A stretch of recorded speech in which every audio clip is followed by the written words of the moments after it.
저는 30대의 남성이고 아내와 둘이 삽니다. 당신, 이렇게까지 고생하면서 나랑 살고 싶어요? 얼음 위에 댄잎자리 보아 얼어 죽을 망정. 님과 함께면 이 밤이 더디 새는 게 좋다는 시조 구절 몰라? 내가 지금 농담하는 걸로 보여요? 지금이라도 당신 집으로 돌아가서 부모님 뜻 거스르지 않으면 이런 빚도 안 드는 반지하 방에서 고생할 이유가 없잖아요. 당신이랑 헤어지느니 차라리 노숙자가 되더라도 절대 당신 손 안 놓을 거야. 나 때문에 안 그래도 힘든 당신이 배로 고생하는 것 같아서 마음이 안 좋아요, 솔직히. 사업 망해서 돈 없어서 하는 모든 고생들이 힘든 건 사실이지만 당신 얼굴 한번 보고 당신 한번 품에 안으면 다 녹는 거 몰라? 내가 그렇게 좋아요, 당신은? 그걸 말이라고 해. 여태 살면서 사는 게 행복하다는 생각 한 번도 해본 적 없었어. 당신 만나기 전까진. 당신 그 마음 절대 안 변하게 우리가 잘 풀려야 할 텐데 걱정이에요. 여보, 우리는 점점 더 나아질 거야. 그걸 어떻게 확신해요?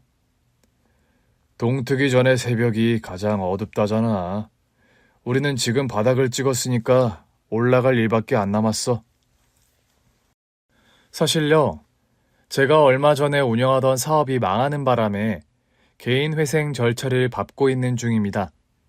거기다 아내와의 결혼을 부모님이 극심하게 반대를 하는 바람에 저와 아내는 제대로 된 결혼식도 못 올리고 잠깐 저희 본가에서 생활하다가 집에서 도망쳐서 지하 단칸방에 살림을 차린 상황이죠. 20살 어린애도 아니고 집에서 도망을 쳤다고? 사랑 때문에? 그럼 어쩌냐. 나 살던 집에서 동거하다가 집이 경매로 넘어가는 바람에 부모님 댁에 효정이 데리고 들어갔는데 하루가 멀다 하고 부모님이 헤어지라고 잔소리를 하시는데. 아이, 그래서 부모님께 말씀도 안 드리고 도망을 나왔어? 상황이 어쩔 수 없었어. 우리 부모님 성격 알지 않니? 한 보수에 한 고집불통 하시는 거. 솔직히 부모님 입장에서 효정 씨가 반길 만한 며느리가 아닐 수는 있다. 너 아무리 내 불알 친구라도 내 앞에서 효정이 나쁘게 말하는 건 나 용서 못한다. 알아, 임마. 나야 당연히 너랑 효정 씨 응원하지. 난 그냥 네 부모님 입장도 조금은 이해해드려야 한다. 그런 말한 것뿐이야. 친구가 그런 말을 하는 데는 나름 이유가 있긴 했어요. 저희 와이프가요, 사실 한번 이혼을 한 돌싱녀거든요. 그에 반해 저는 결혼한 적이 없는 총각이라 저희 부모님께서 결혼 반대를 완강하게 하셨던 거죠. 그래도 저에게 있어서 효정이는 제 인생 마지막 사랑이라는 확신이 드는 여자였기에 부모님 집을 뛰쳐나오던 날, 효정이 손을 잡고 동사무소에 가서 혼인신고부터 했더랍니다. 그날부로 저와 효정이는 법적인 부부가 됐고 반지하 단칸방에서 정말 그릇 하나씩만 들고 신혼살림을 시작하게 된 거였죠. 효정아, 미안하다. 지금은 내가 가진 게 없어서 널 이렇게 고생시키지만 내가 다시 어떻게든 재기해서 너 호강시켜줄게. 나 호강 안 시켜줘도 좋아요. 그냥 우리가 서로를 이렇게 생각하는 마음만 안 변했으면 좋겠어. 저는 일단 닥치는 대로 낮에는 쿠팡 배달일, 밤에는 야간 대리운전을 뛰며 종일 열심히 돈을 벌기 위해 일했습니다. 아내 역시 구내식당의 주방 보조 일을 시작하게 되면서 새벽에 출근하는 삶이 시작됐어요. 효정아, 이렇게 새벽에 나가는 거 힘들지 않아? 웬만하면 다른 일 알아보지 그래. 너 안 그래도 새벽잠도 많은 애가. 나 나중에 일 제대로 배워서 저런 구내식당 운영해보고 싶어서 그래요. 구내식당 아니더라도 뭔가 요식업 쪽에 관심이 있어서 시작한 일이야. 해보고 너무 힘들면 바로 관둬. 내가 투잡 뛰니까 너까지 그렇게 고생 안 해도 우리 먹고는 살아. 알았어요. 말이라도 그렇게 해주니까 내가 든든하네. 그날도 아내는 새벽같이 출근한다고 집을 나섰어요. 여보, 김치찌개 끓여놨으니까 먹고 출근해요. 힘든데 아침밥 됐다니까. 체력 소모 많은 일 하면서 아침 굶으면 어쩌려고. 나 나가요. 이따 저녁에 봐. 이따 저녁에 봐. 저는 아내가 출근하면서 저에게 건네는 그 인사말을 참 좋아했어요. 낮에 힘들게 일하면서도 아내의 그 목소리를 떠올리며 퇴근해서 아내를 볼 생각을 하면 배달 일을 하면서도 피곤할 줄 모를 정도였죠. 그런데 이따 저녁에 보자는 아내의 인사말은 지킬 수 없는 약속이 되고 말았어요. 저희 아내가요, 새벽에 일하러 나가는 길에 교통사고를 당해 큰 중상을 입고 말았던 겁니다. 부상이 심해서 당장 수술 받으셔야 하고 적어도 반년 이상 입원하셔야 할 것 같네요. 저희 아내, 수술만 받으면 괜찮은 건가요, 선생님? 신경을 접합하는 수술이 워낙 까다로운 수술이라 수술 경과는 장담할 수 없는 상황입니다. 의사의 날벼락 같은 선고는 저에게 너무 충격이었어요. 저에게 아내는 살아가는 이유이자 제 인생의 보물 같은 존재인데 그런 아내가 심각한 부상으로 건강을 회복하지 못할지도 모른다니 암담하고 절망적이기 짝이 없더군요. 게다가 제 수준에서 천문학적 수준의 수술비에 눈앞이 캄캄했어요. 저희 아내 수술비와 입원비 총 얼마 정도 들어갈까요? 아직 수술 전이라 정확한 비용은 말씀 못 드리는데 보통 이런 경우 한 1억 조금 넘게 나오시는 걸로 알고 있어요. 1억이요? 네, 수술이 워낙 까다로운 수술이고 재활치료도 비급여 항목으로 이뤄지는 재활치료네요. 또 입원 기간을 반년 이상 잡으셔야 하는 상황이라서요.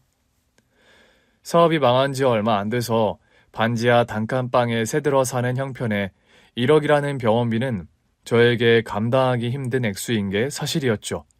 그렇다고 돈이 없어 아내를 그냥 포기할 수는 절대 없었어요. 저는 제 몸이 부서지는 한이 있더라도 아내를 살려야겠다고 다짐했습니다. 여보, 나 상태 많이 안 좋대? 솔직히 좋은 건 아니래. 당신도 알겠지만 교통사고가 엄청 크게 났잖아. 이럴 줄 알았으면 보험이라도 좀 제대로 들어놓을 걸. 효정아, 걱정하지 마. 내가 아무리 돈이 없어도 너 수술비랑 병원비는 어떻게든 마련할 거니까, 응? 미안해, 여보. 결혼한 지 얼마 되지도 않아서 이런 불상사나 만들고. 무슨 그런 말도 안 되는 소리를 하니? 네가 다치고 싶어서 다친 것도 아니고 새벽같이 출근하다 이런 지경이 돼서 내가 더 미안하고 내게 면목이 없어. 저는 아내를 달래주고 집으로 돌아오는데 저 역시 갑갑하고 절망적인 건 사실이었죠. 돈을 융통할 방법을 아무리 생각해도 당장 답이 안 나오는 상황이었거든요.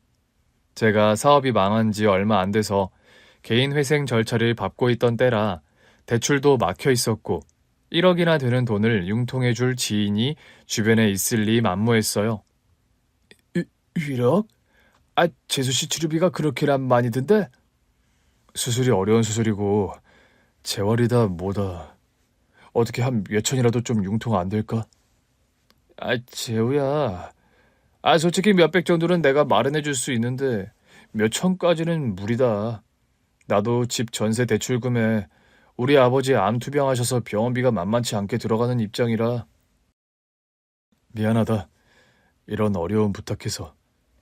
저는 고민 끝에 어쩔 수 없이 부모님께 부탁을 드려보기로 했어요. 그런데 아니나 다를까 돈은 둘째치고 불우령만 배로 돌아오더군요. 뭐? 1억? 너 효정인지 머식인지 살리자고 1억을 쓴다는 거야? 정신 나갔어? 엄마, 1억이 큰돈이긴 하지만 사람 목숨 살리는데 그깟 돈이 대수예요? 그깟 돈? 1억이 누구 코에 갖다 붙이라고 껌 사먹을 돈이니? 그런 큰 돈을 겁도 없이. 엄마가 진작에 그랬지. 그런 박복한 여자애랑 얽혀들지 말라고. 엄마, 효정이가 뭐가 박복해요? 멀쩡히 시집가서 살다가 남편이 바람피고 폭력까지 휘두르는 망난이었다며. 그런 남자 만나는 팔자가 박복하지 그런 복스러운 팔자냐? 남자 잘못 만난 게 어디 효정이 잘못이에요? 그 자식이 나쁜 새끼지. 정말 눈이 돌아도 아주 헷가닥 돌아서 그런 걸 역성을 들어? 너 사업 망한 지 얼마나 됐다고 또 그 여자의 병수발 든다고 1억을 쓴다는 게 제정신이니? 엄마, 효정이 이제 그 여자애 아니에요. 제 와이프라고요. 뭐라고? 너 그게 대체? 그래요. 효정이랑 혼인신고해서 법적인 부부라고요, 이제. 이런 배은망덕한 녀석. 엄마 아빠에게 허락도 안 받고 혼인신고를 해? 재훈, 너 그게 사실이냐? 죄송해요, 아버지. 두 분이 하도 반대하셔서 어쩔 수가 없었습니다. 버르장머리 없는 자식 같으니라고. 넌 부모가 그리 우스워 보이디? 며느리 자리가 탐탁지 않으면 반대할 수도 있는 거지. 부모 뜻은 생으로 무시하고 지 마음대로 혼인신고 해놓고 또 뭐 그애 병원비에 쓴다고 1억을 구워달라고? 아버지, 다른 문제도 아니고 효정이가 살고 죽는 문제가 걸린 일이에요. 제발 부탁드려요, 아버지. 네가 아무리 울고 빌어도 소용없다. 그 아이가 큰 사고를 당한 건 딱한 일이다만 우리 형편에 그런 큰돈이 어디 있어? 있다고 해도 나는 못 주겠다. 멀쩡한 처녀들 신부감으로 널렸는데 네가 뭐가 모자라서 총각이 이웃녀하고 결혼을 해? 어이구 못난 자식. 꼴도 보기 싫으니까 썩 나가. 그 아이 살리든 말든 그건 네가 알아서 할 일이야. 저는 속만 뒤집어져서 본가를 나와야 했어요. 예상한 반응이긴 했지만 그래도 너무하신다 싶더군요. 아무리 마음에 안 드는 며느리여도 이제 법적인 제 와이프인데 그렇게까지 매몰차게 나오시는 부모님이 야속했습니다. 집으로 혼자 터벅터벅 걸어오는 길, 저도 모르게 눈물이 나더라고요. 그날 밤 저는 깊게 잠들지 못하고 뒤척이다 속상한 마음에 겨우 소주 한 병을 마시고 겨우 잠들었어요. 다음날 병원에 입원한 아내를 보려고 집을 나서는데 집 앞에 웬 삐까뻔쩍한 벤츠 한 대가 서 있더라고요. 우리 같은 허름한 다세대 빌라에 누가 이런 비싼 차를 끌고 왔나 싶어 저도 모르게 그 차를 흘끔거리게 되더군요. 그런데 벤츠 문이 열리더니 거기서 한 8살쯤 되어 보이는 남자아이가 내리더랍니다. 그런데요, 그 남자아이 얼굴을 보는 순간 저는 소스라치게 놀라고 말았어요. 왜냐고요? 벤츠에서 내린 남자아이 얼굴이 저희 아내 얼굴과 판에 찍은 듯 붕어빵처럼 똑같이 생긴 겁니다. 혹시 네가 설마? 여기 우리 엄마 있어요? 아내와 똑같이 생긴 남자아이가 그런 질문을 던진 순간 바로 저희 집에는 역대급 반전이 일어나기 시작했습니다. 너희 엄마가 여기 살아? 혹시 네 엄마 성함 여쭤봐도 될까?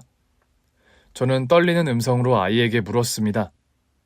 저희 엄마 이름은 반효자 정자 되시는 분이에요. 반효정. 아이가 말하는 이름은 저희 아내 이름과 일치했어요. 네가 정말 말로만 듣던 효정의 아들이야? 아저씨 저희 엄마를 아세요? 저희 아내가요. 사실 이혼한 전 남편과의 사이에서 아들이 한 명 있었습니다. 저는 아내와 만남을 시작할 때부터 그 사실을 물론 알고 있었고요. 아내는 만남 초기부터 저에게 그런 사실을 오픈했고 자신의 그런 상황 때문에 저를 만나는 걸 오랫동안 주저했던 사람이었죠. 효정이 아들이면 네가 태림이라는 아이지? 어떻게 제 이름을 아세요? 너희 엄마에게 네 얘기를 자주 듣거든. 반갑다, 태림아. 아저씨는 네 엄마와 재혼한 사람이야. 재혼이요? 그럼 아저씨가 저희 엄마 남편이에요? 그래. 너에게 우선 허락을 받고 했어야 했는데 미안하구나. 괜찮아요, 아저씨. 우리 아빠 때문에 엄마를 제가 못 만나서. 그래서 저한테 허락 못 받으신 거잖아요. 아니에요? 효정이 아들 태림이는 어린 나이에도 아주 똘똘하고 말을 잘하더라고요. 그 아이의 말이 다 맞아서 저는 순간 뭐라고 대답해야 좋을지 모르겠더군요. 그런데 태림아, 너 오늘은 어떻게 엄마를 보러 왔니? 아저씨 알기로 네 아빠가 네가 엄마 만나는 걸 싫어하신다고 들었는데. 제가 그런 질문을 하고 있는데 벤츠 안에서 운전기사로 보이는 남자 한 명이 내리더군요. 안녕하십니까? 안녕하세요. 테리미가 어떻게 여기까지? 저도 사실 고민하다 테리미를 데리고 왔습니다. 저희 사장님께서 얼마 전에 돌아가시는 바람에 테리미를 돌보는 분이 요즘 가정부 아주머니밖에 없거든요. 뭐라고요? 테리미 아버지가 돌아가셨다고요? 네. 회사에서 업무를 보시던 중에 갑작스런 심장마비로 그만. 실은 테리미 고모분이 미국에서 귀국해서 절차를 밟고 테리미 엄마에게 연락을 드리려고 했는데 오늘 테리미가 하도 엄마 보러 가자고 떼를 써서요. 난감한 얼굴로 제 눈치를 살피는 운전기사였어요. 그런 이유로 데리고 온 거라면 잘하셨어요. 안 그래도 저희 집사람도 매일 테리미를 보고 싶어 하던 사람인데 그쪽에서 일방적으로 면접 교섭권을 무시해서 여태 보지 못했던 거니까요. 테리미 엄마는 지금 어디 계세요? 집에 계신가요? 그런데 그게 오랜만에 엄마를 보러 온 테리미에게 지금 아내가 병원에 있는 상황을 말하기가 꺼려지는 게 사실이었죠. 무엇보다 어린 테리미가 엄마가 아픈 걸 알면 놀랄까봐 바로 말을 하지 못하겠더라고요. 저는 테리미에게 잠시 차에 들어가 있으라고 한 뒤 운전기사에게만 자초지정을 설명했어요. 그런 일이 있었군요. 많이 다치신 겁니까? 솔직히 지금 부상이 심해서 큰 수술을 앞두고 있어요. 수술 경과도 장담할 수는 없는 상황이고요. 사장님도 명을 달리하신 마당에 테리미 어머님이라도 무사하셔야 할 텐데 걱정이네요. 오늘은 일단 돌아가시고요. 제가 아내에게 상황 전달을 할 테니 다시 연락 부탁드려요. 그날은 어쩔 수 없이 테리미를 그냥 돌려보낼 수밖에 없었습니다. 오늘 우리 엄마 못 보는 거예요? 서운함에 눈물을 뚝뚝 떨구는 테리미였어요. 테리마, 엄마가 사실 지금 급한 볼 일이 있어서 집에 안 계셔. 그래도 이렇게 테리미가 엄마를 찾아왔다는 걸 알면 너무 좋아하실 것 같구나. 우리 엄마 어디 갔는데요? 조금 멀리. 그런데 아저씨가 전화할게. 테리미가 엄마 보러 왔었다고. 다음번에는 꼭 아저씨랑 같이 엄마 만나기로 하자. 아저씨 약속하시는 거죠? 그럼 약속할게. 저는 그날 당장 병원으로 가서 그 사실을 아내에게 말했습니다. 뭐? 테림 아빠가 죽었다고요? 회사에서 일하다가 갑자기 심장마비가 왔대. 허망한 게 사람 목숨이라더니 이런 경우를 두고 그런 말 하나 보네요. 당신은 아예 모르고 있었어? 몰랐죠, 당연히. 그럼 우리 테리미는 어쩌고 있지? 저희 시부모님이 일찍 돌아가셔서 테리미 돌볼 사람이 지금 집에는 가정부밖에 없을 텐데. 미국 있다는 고모가 귀국한다나 보더라. 전 남편의 부고 소식을 들은 아내 얼굴은 복잡하고 쓸쓸해 보이더군요. 당신 정말 괜찮아? 나 벌받을 소린지는 몰라도 이제 테리미를 내가 데려올 수 있다고 생각하니까 마음이 놓여요. 그런데 걱정이 되는 것도 있어. 무슨 걱정? 당신 늘 테리미를 곁에서 못 보는 게 마음의 짐이었잖아. 나야 우리 테리미 데리고 오는 게 당연히 기쁜 일이지만 당신도 괜찮을까 싶어서요. 그런 말을 하며 제 눈치를 살피는 아내였어요. 여보, 다른 문제도 아니고 테리미를 두고 내가 설마 불편해하겠어? 나와 행복하면서도 때때로 당신 얼굴 어두워질 때 또 아들 생각나서 저러나 싶어서 내가 마음이 얼마나 안 좋았다고. 그런 게 표가 났어요? 당연하지. 내가 얼마나 당신 얼굴을 살피고 당신 기색 눈치 많이 보는데. 여보, 나 당신이 행복하지 않으면 나도 불행해. 당신이 행복하면 난 2배로 기쁘고 내가 아빠 노릇 해본 적이 없어서 잘한 거란 장담은 못해도 최선을 다할게. 테리미에게 좋은 아빠가 되도록 말이야. 고마워요, 여보. 그 전에 당신 건강부터 회복하자. 수술비는 어떻게든 내가 마련할 거니까, 응? 아내가요, 전 남편과 이혼하며 테리미, 그러니까 아들 양육권을 두고 아주 지긋지긋한 싸움을 벌인 전사가 있어요. 능력도 없으면서 테리미를 데리고 간다고?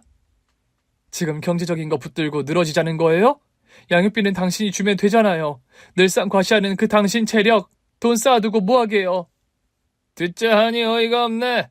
이혼하면 남남인데 당신이 그 돈 어디에 어떻게 쓸 줄 알고 양육비를 척척 내가 다달이 주나? 당신 여태 테리미 키우며 다달이 아이 밑으로 얼마 들어가는지 다 알잖아. 그런 거 아는 사람이 그런 되도 않는 소리를 해요? 결국 당신 혼자 테리미 키울 자신 없으니 양육비 운운하는 거 아니야? 결혼하고 여태 경단녀로 직장도 그만두고 살림만 하며 살아왔는데 그럼 어쩌라고요? 내가 뭐 평생 경제적으로 무능력할 것 같아요? 누가 들으면 뭐 당신이 대단한 커리어라도 있던 여잔 줄 알겠어? 까놓고 말해 나한테 시집이나 왔으니까 여태 사모님 소리 들으며 살았지. 당신 주제에 이런 집에 이런 차에 명품 백들 철철이 사가며 호강하며 산 거는 생각 안 해? 백이니 귀금 속이니 다 두고 갈게요. 당신 재산도 위자료도 다 필요 없다잖아. 우리 태림이랑 양육비만 달랐는데 그게 어려워요? 내가 남남이 되는 마당에 왜 당신에게 태림이를 줘야 하지? 멀쩡한 내 아들을? 이 집에서 태림이 돌보는 사람 나 말고 누가 있는데? 아내는 다툼 끝에 소리를 빽 지르고 말았다고 합니다. 이 여자가 어디서 고함이야? 너 아니면 태림이 키울 사람 없을 것 같아? 너한테 줄 양육비면 가정부 한 명 더 쓰면 그만이야? 아이 키우는 일이 돈만 있으면 다 되는 일인 것 같니? 저 어린 나이에 엄마랑 떨어져서 상처받을 태림이 마음은 생각 안 해? 닥치는 대로 어른이든 아이든 다 적응하게 되어 있어. 널 따라가면 나랑 헤어지는 건데 그럼 아빠랑 헤어지는 마음은 어쩔 건데? 태림 아빠, 나 이렇게 무릎 꿇고 부탁할게요. 당신 유책 사유 문제 삼지도 않을 거고 폭력이니 외도니 다 소송해서 지우라 할게. 그러니까 태림이만 나한테 달란 말이야. 못 줘. 내 아들을 이혼하는 여편네에게 뺏길 만큼 내가 덜 떨어진 놈으로 보이냐 넌? 대체 날 왜 이렇게 괴롭히는 거야? 내 인생 이 정도로 망쳤으면 됐잖아. 기어이 태림이까지 뺏어가야 하니 이 나쁜 놈아? 그러니까 내가 하란 대로 네가 복종해서 살았으면 이 사달이 없었을 거 아냐? 뭐라고 복종? 하루가 멀다고 여자 바꿔치기 하며 외도하고 술만 먹으면 손찌검하는 너 같은 인간에게 복종? 폭언 나오기 시작하네. 어디 한번 더 해보시지. 이건 폭언이 아니라 직언이야 이 개자식아. 양육권을 주지 않으려는 전 남편과 아내는 매일 전쟁 같은 싸움을 벌였다고 합니다. 그런데 그 전 남편이라는 작자가요, 아내를 그렇게 감정적으로 들쑤셔 놓고 화가 나서 아내가 하는 말들을 죄다 녹음하곤 폭언과 분노 조절 장애로 아내를 몰아갔다고 합니다. 법정 다툼이라는 것이요. 해본 사람은 다들 공감하시겠지만 결국 시간과 비용의 싸움입니다. 시간과 돈이 많은 사람이 지치지 않고 버티고 이길 승산이 높은 싸움. 형사 재판이건 이혼 소송이건 결국 다 마찬가지거든요. 가진 게 별로 없던 아내는 결국 오랜 이혼 소송을 버틸 재간이 없었습니다. 이혼 전문 변호사를 몇 명이나 써서 아내를 엄마 자격이 없는 무능력한 사람으로 몰아가는 전 남편이었고, 결국 아내는 아들 태림이에 대한 양육권을 빼앗기고 말았던 거죠. 제가 처음 아내를 만났을 때는 아내가 이혼하고 1년이 채 되지 않던 시점이었어요. 사람에 대한 상처도 크고 아들에 대한 그리움도 깊어서 아내 얼굴은 늘 어두운 편이었죠. 그러다 보니 제가 아내에게 다가가는 일도 쉬운 일은 아니었어요. 효정씨, 저한테 공연 티켓이 2장 생겼는데 같이 보러 갈래요? 아니요. 그렇게 단칼에 거절하세요? 솔직히 말씀드릴게요. 저는 남자에 대한 믿음이 1도 없어요. 세상 남자 누구도 더는 만날 생각이 없고요. 네? 이런 말하는 제가 이상해 보인다는 거 알아요. 그런데 제 솔직한 심정이에요. 저 같은 남성 혐오증 여자한테 작업 걸 생각 마시고 다른 여자 알아보세요. 아내의 첫 느낌은 공격당하기 직전에 고슴도치 같았다고 해야 할까요? 상처받기 싫어서 가시를 있는 힘껏 고추 세우고 공격 자세를 취하는 고슴도치 같은 모습이 딱 아내의 첫인상이었습니다. 그런데 사랑이란 게, 사람 마음이란 게 참 묘해서 저는 그런 아내가 그래도 좋았더랍니다. 나를 세울수록 저를 밀어낼수록 어떤 상처가 있길래 저렇게나 예쁜 사람이 저런 고슴도치 같은 사람이 되어버렸나. 안쓰러운 마음이 들었으니까요.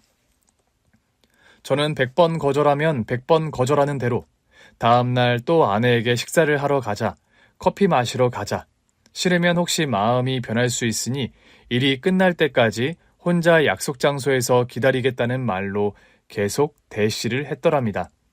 그날도 아내는 제가 같이 저녁 먹자는 약속을 거절한 날이었죠. 그래도 저는 혹시 퇴근하면서 저랑 저녁 먹고 싶어질 수도 있으니까 요 앞 삼거리 연탄불고기집 알죠? 거기서 기다리고 있을게요. 그 말만 남기고 혼자서 식당에 앉아 아내를 기다리던 참이었어요. 재우 씨는 자존심도 없어요? 식당 문을 거의 닫을 때쯤 약속 장소에 나타난 아내였어요. 그리고 그날부터 저와 아내의 데이트가 시작되었더랍니다. 저는 연애 초부터 아내의 이혼 사실과 또 전 남편과의 사이에서 아들이 있다는 것, 그 아들에 대한 양육권을 빼앗겨서 심정적으로 무척 힘들다는 사실을 다 알고 있었어요.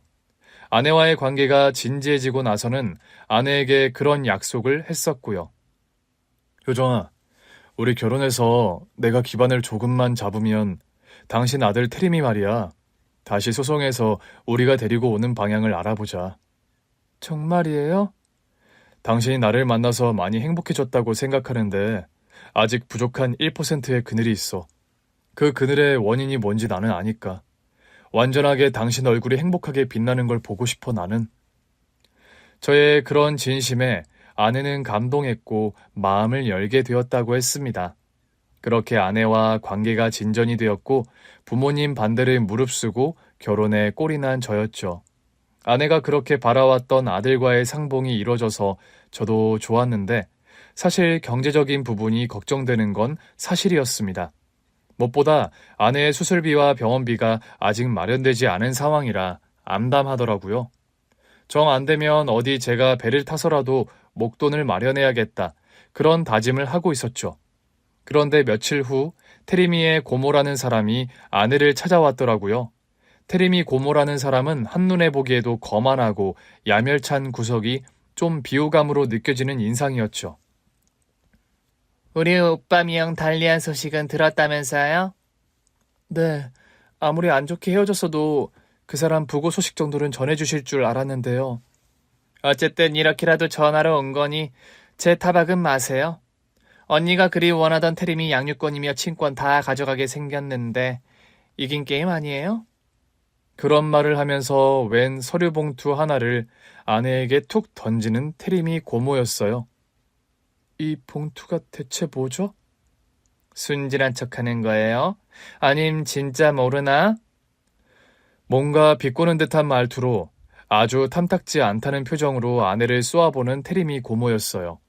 제가 나서서 뭔가 한마디 하려는데 그런 저를 만류하는 아내였죠. 아내는 차분하게 그 봉투를 열어서 안의 내용물을 보더군요.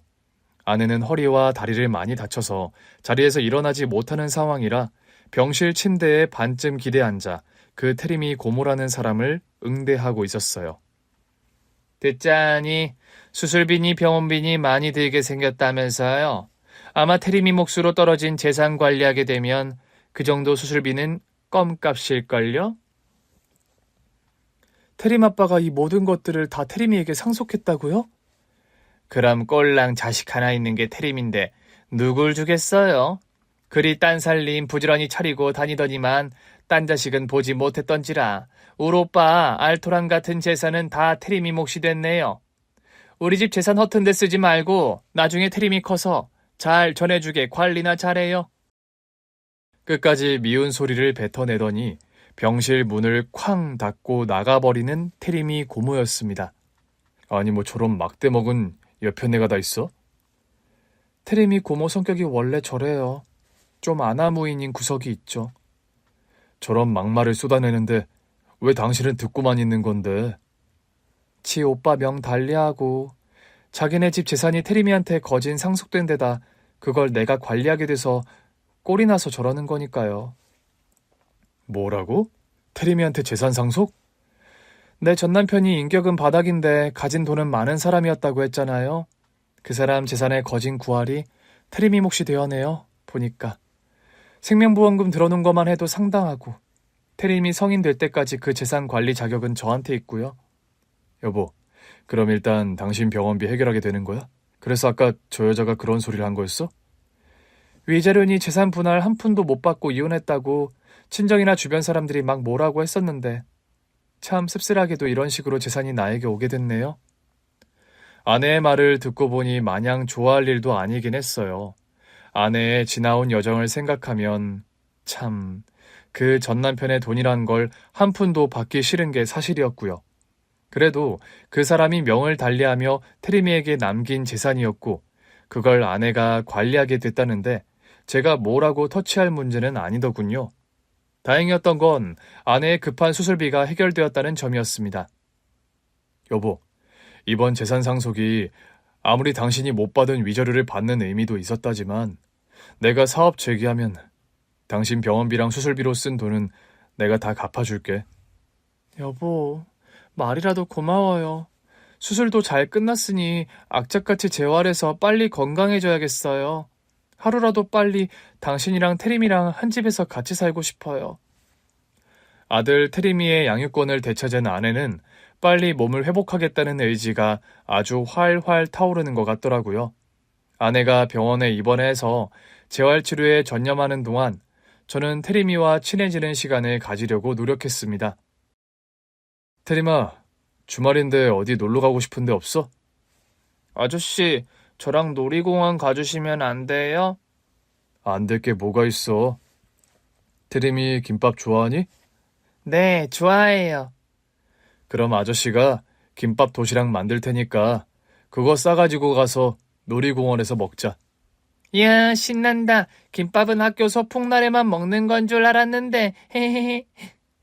저는 주중엔 일을 하느라 시간을 내기 어려웠지만 주말에는 꼭 시간을 할애해서 테리미를 데리고 놀이동산으로, 동물원으로, 아이들이 좋아하는 곳을 많이 데리고 갔습니다.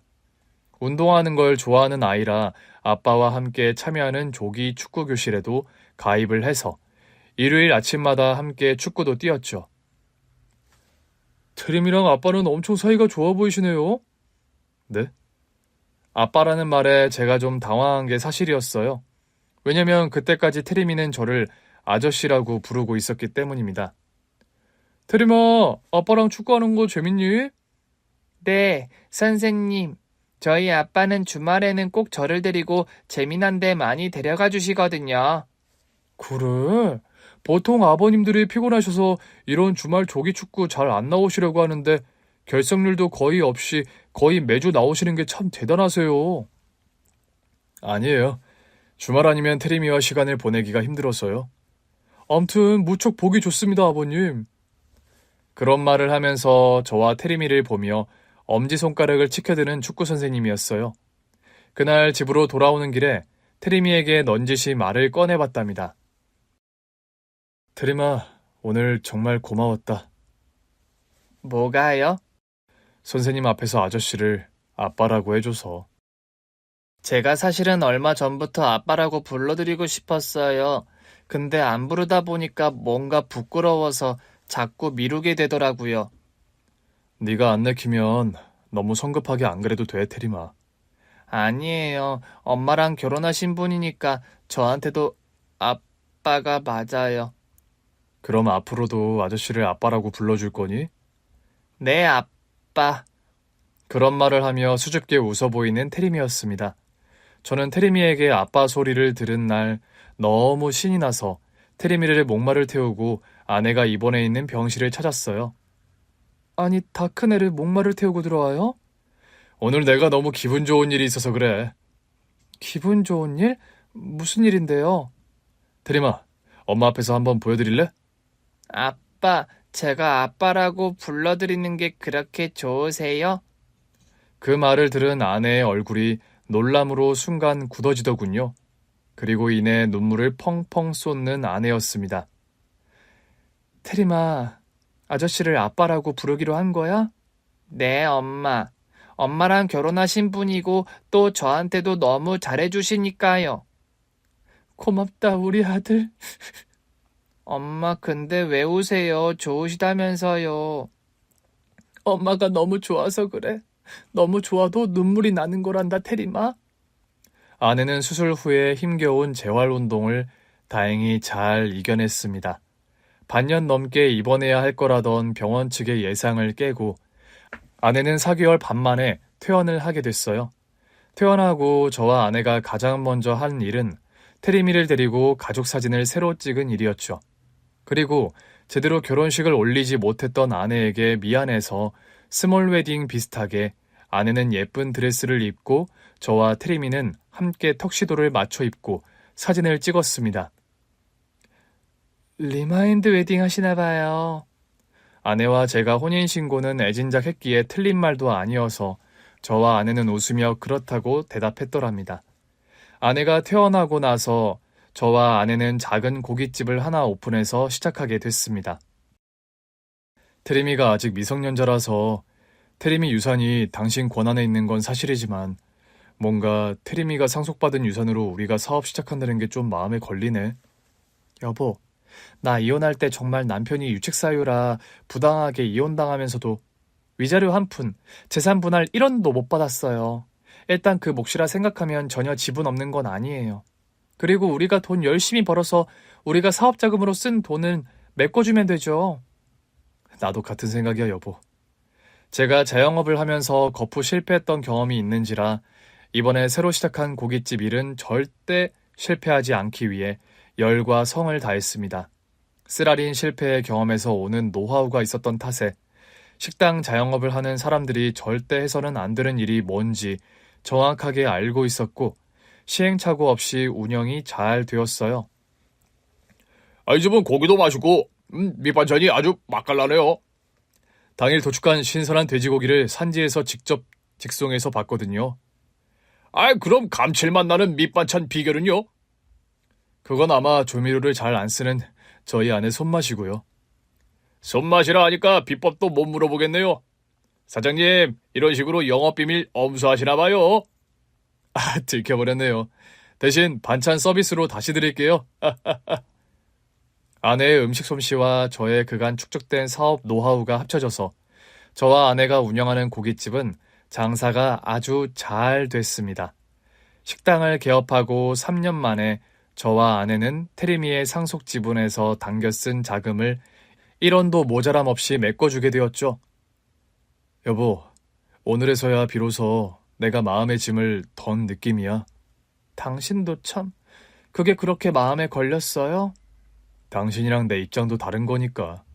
당신이야 전 남편 재산이니 어느 정도 당신도 지분도 있는 거겠지만 난 아니니까 늘 좀 그게 마음에 걸리더라. 이제 깔끔하게 메꿔줘서 시원해요? 테리미에게도 당당하고 난 당신이나 테리미에게 든든한 가정으로 뭐든 해주는 입장이고 싶어. 이미 당신은 많은 걸 해주고 있어요. 테리미가 저를 잘 따르고 또 제가 테리미를 친아들처럼 예뻐하니까 아내가 그런 부분에 관해 저에게 고맙게 생각을 하더라고요. 저는 사실 테리미와 친해지기 전에 좀 걱정이 많은 게 사실이었습니다. 제가 아이를 키워본 경험도 없었고 아빠였던 적이 없어 나서 제가 마음먹은 대로 테리미에게 아빠 노릇을 잘 할 수 있을까? 솔직히 걱정이 많이 되더라고요. 그런데 생각했던 것 이상으로 테리미와 빨리 가까워졌고 이제는 정말 테리미가 내 아들 같다는 생각이 들곤 합니다. 얼마 전에는 아내와 저 사이에 또 더없이 기쁜 소식이 찾아왔어요. 한참 고깃집 오픈 준비를 하고 있는데 화장실에 갔던 아내가 들뜬 얼굴로 주방으로 들어오더라고요. 여보, 무슨 좋은 일이라도 있어? 여보, 나 임신한 것 같아요. 정말이야? 혹시나 해서 임신 테스트기를 해봤는데 2줄이 나오네요. 오늘 가게 문 닫자. 오프 시간 다 되어가는데요. 오늘같이 좋은 날은 장사 하루 쉬고 싶네. 우리 저번 달에서 한 번도 안 쉬고 가게 영업만 했잖아.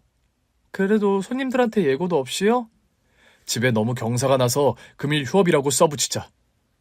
그날 저와 아내는 식당에 지인들을 초대해서 조촐하게 파티를 열었습니다.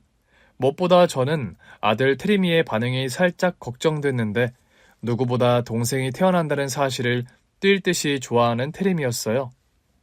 아빠 정말 저한테 동생이 생기는 거예요? 테리마, 동생 생기는 거 좋아? 그럼요. 이왕이면 저랑 같이 축구도 하고 게임도 할 수 있게 남동생이었으면 좋겠어요. 그럼 테리미의 바램 때문이었을까요? 아내는 무탈한 임신 기간을 거친 후 건강하고 귀여운 사내 아이를 순산했습니다. 저희 집에 둘째가 태어나고 저와 아내는 거의 절연하고 지내다시피 했던 저희 부모님을 다시 찾아뵙게 되었어요. 시간이 약이라는 말이 있던가요? 제가 아내와 가정을 꾸리고 사업도 잘 되어가고 또 둘째 아들까지 낳아서 잘 사는 모습을 보신 저희 부모님께서는 뒤늦게 아내를 며느리로 인정하고 반겨주셨습니다. 이 아기가 내 손자라고? 네, 엄마. 그리고 여기 테림이라고 우리 큰아들이에요. 네가 테림이야? 안녕하세요, 할머니. 오냐, 잘 왔다.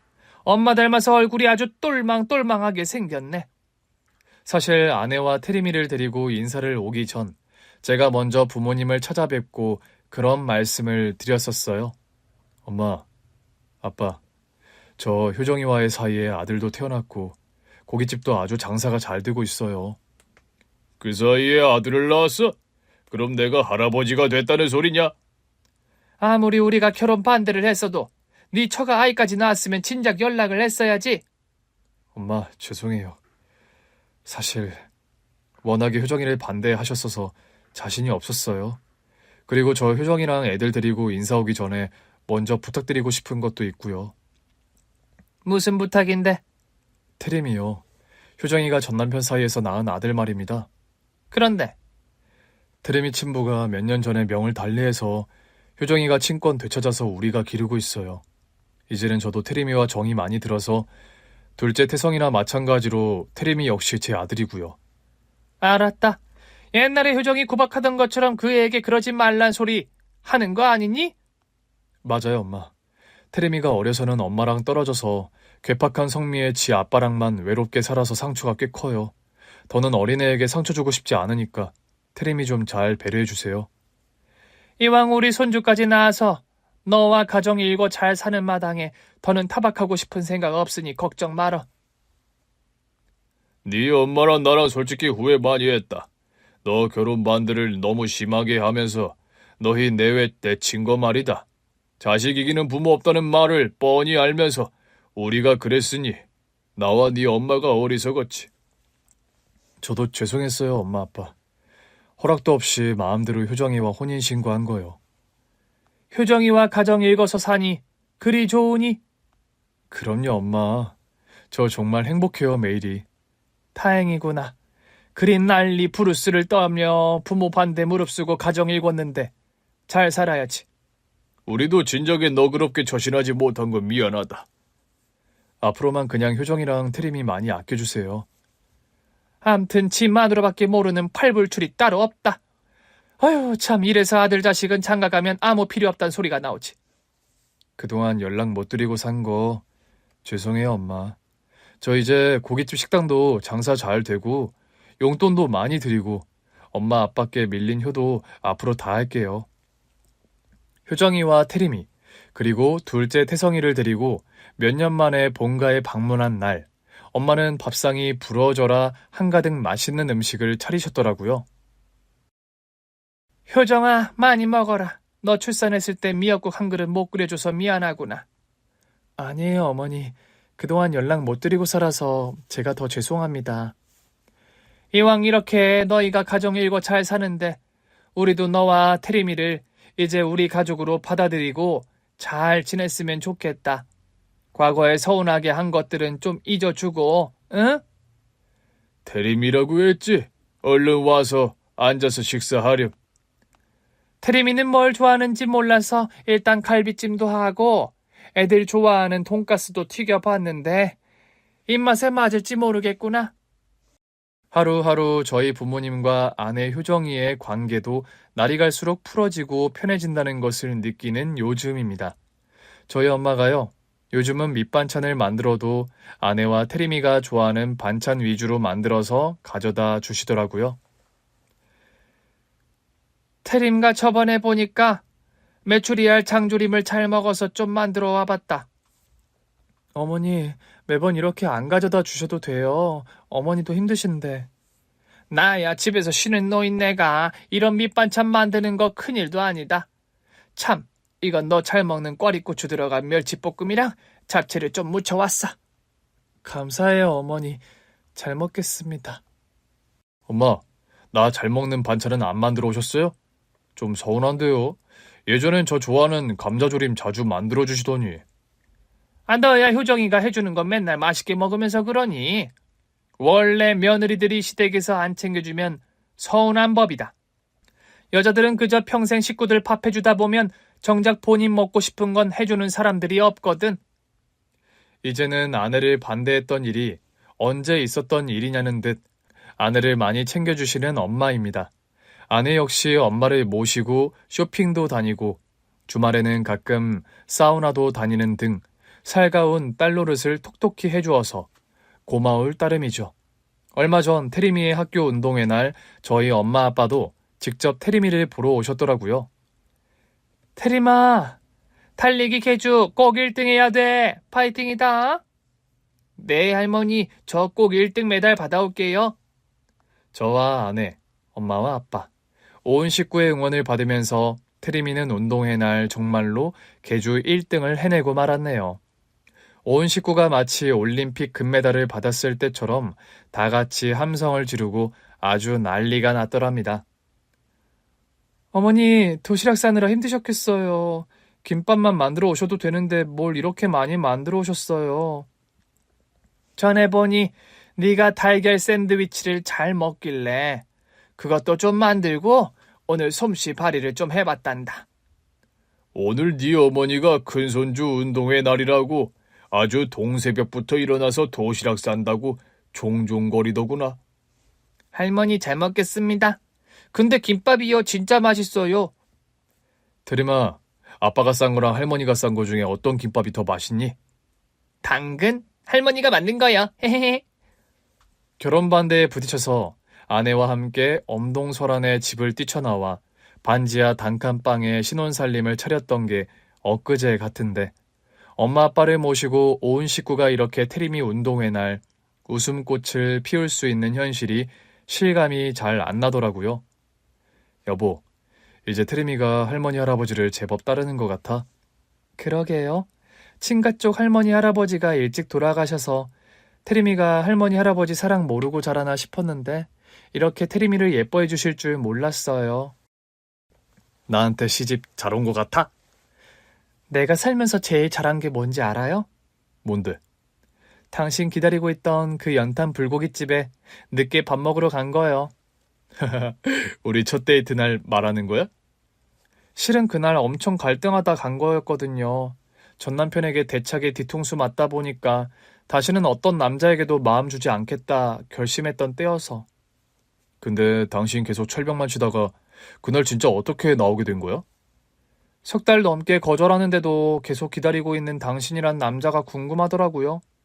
이혼하고 태림이도 못 보는 상황이라 그땐 몰랐는데 내가 참 외롭던 때이기도 했고. 믿져야 본전으로 그 식당으로 오길 잘했지? 너무 잘한 것 같아요. 그래서 내가 말하잖아요. 내가 살면서 제일 잘한 일이 그날의 선택이라고. 그런 말을 하며 환하게 웃는 아내의 손을 꼭 잡아주었더랍니다. 아빠, 가족 합동 달리기 시간이에요. 엄마, 아빠 빨리 나오세요. 아내와 태림이와 함께 2인 삼각 달리기를 뛰러 나가는 길. 반짝거리는 햇살이 가득 고여있는 운동장의 풍경이 참 행복하고 눈부시다는 생각이 들더군요. 하나 할 때 왼발이고 둘 할 때 오른발이다. 둘 다 오케이? 오케이. 오케이요, 아빠. 함께 발을 묶고 달리는 2인 삼각 경기처럼 가족이란 그런 존재 같습니다. 같이 보폭을 맞춰서 인생이라는 운동장을 함께 달려나가는 그런 존재 말입니다. 더울 때나 추울 때나 날이 좋을 때나 그렇지 않을 때나 함께 달려나가는 풍경은 언제나 아름답고 헤쳐나갈 만한 가치가 충분한 일인 것 같아요.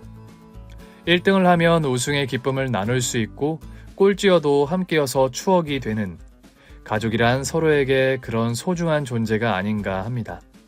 긴 얘기 들어주셔서 정말 감사합니다.